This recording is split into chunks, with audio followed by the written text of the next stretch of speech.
धन्यवाद आप लोगों की मदद से हमें लोगों ने दिखाया देखा यहाँ माशाअल्लाह देखा। लोकसभा 2024 से पहले केंद्रीय मंत्री रामदास अठावले की party Republican party of India ने यूपी में जमीन बनानी शुरू कर दी है।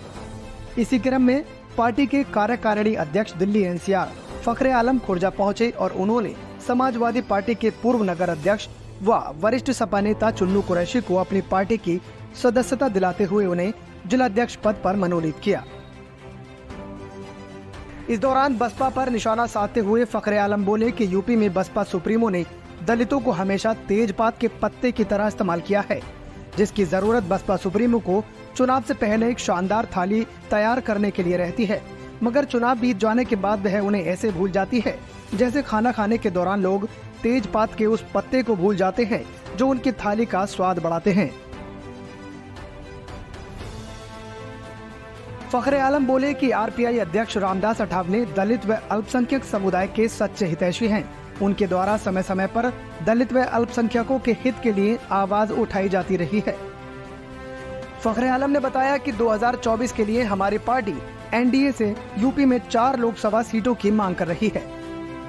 यदि शीर्ष नेतृत्व हमारी मांग को मानता है तो हमारे प्रत्याशी नागालैंड की ही तरह यहाँ भी जीत का परचम लहराएंगे और हम आगे भी शोषित वंचितों के लिए पूरी मजबूती से लड़ाई लड़ते रहेंगे। इसके बाद आरपीआई नेता रईस अलवी के निवास पर पहुंचकर भी फखरे आलम ने समस्याओं पर सुनवाई की। इस दौरान रईस अलवी ने फखरे को स्थानीय समस्याओं से अवगत कराया। उन्होंने बताया कि गांव में गंदगी का अंबार है, जबकि क्षेत्र में भूमाफिया सक्रिय हैं, जो अपने लालच में भोले भाले लोगों को निशाना बना रहे हैं। इस दौरान दिल्ली से आए डेलीगेशन ने उन्हें आश्वस्त करते हुए कहा कि वो साक्ष्यों के साथ संबंधित अधिकारियों के सामने हाजिर हो। यदि आपकी सुनवाई नहीं होती है तो मामला मंत्रालय तक पहुंचाया जाएगा।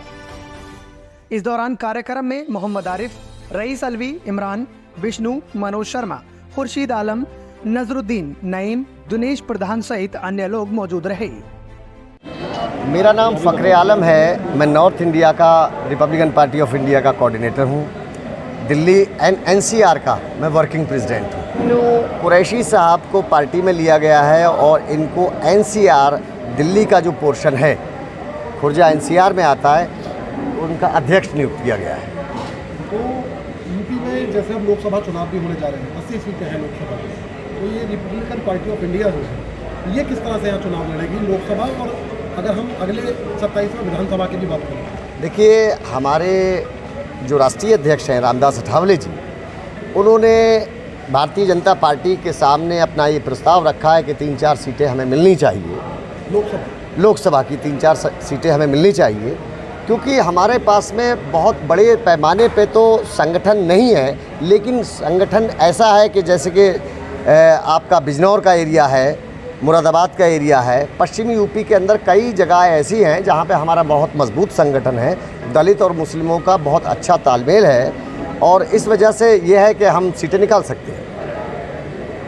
तो जिस तरीके से बहुजन समाज पार्टी जो यूपी में हमेशा राजनीति में जो है दलित और मुस्लिम की राजनीति करते हैं, ऐसे में आपकी पार्टी भी वही दावा कर रही है, तो सफल हो पाएंगे आप? देखिए, बहन मायावती जी का जहाँ तक ताल्लुक़ रहा तो उनके ऊपर जो एक बीच में क्या आज तक एक एलिगेशन लगता चला आ रहा है कि उन्होंने दलित समाज को एक तरीके से ठग लिया।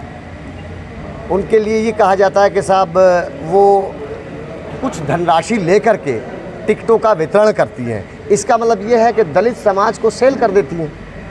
तो हमारे साथ ये प्लस पॉइंट है कि बाबा साहब भीमराव अम्बेडकर के विचारों पे चलने वाले हमारे रामदास अठावले जी हैं और आईन हमारी पार्टी का बाबा साहब अम्बेडकर ने लिखा और बहुत सरल और सिंपल मिजाज के हमारे राष्ट्रीय अध्यक्ष रामदास अठावले जी हैं। मैं समझता हूं कि जनता जो है अट्रैक्ट हो रही है।